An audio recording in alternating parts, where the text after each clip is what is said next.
خسته، لبهای بسته، غم توی چشماش آروم نشسته، شکوفه شادیش از هم گسسته.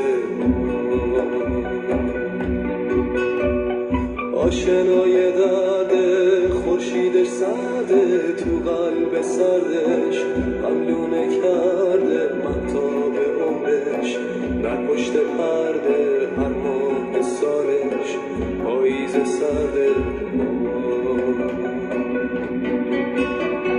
دستای ظریفش تو دست مادر، پیکر نحیفش چون گل پرپر، از محنت و درد آروم نداره.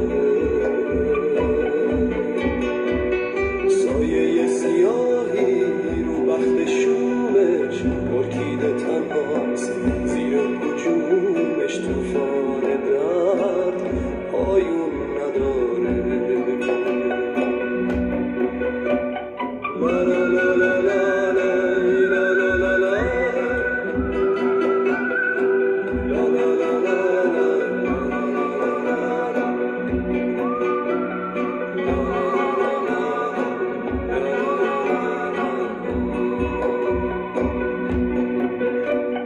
پس من و تو میتونه با هم قصری بسازه، با رنگ شبنم شکوفه‌ای که غمگین و سرده، گل ارکیده است نمیره کم کم.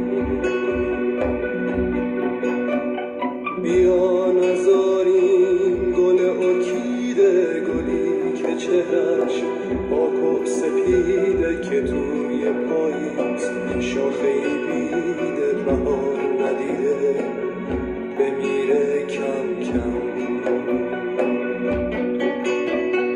دستای ظریفش تو دست مادر، پیکر نحیفش چون گل پرپر، از محنت و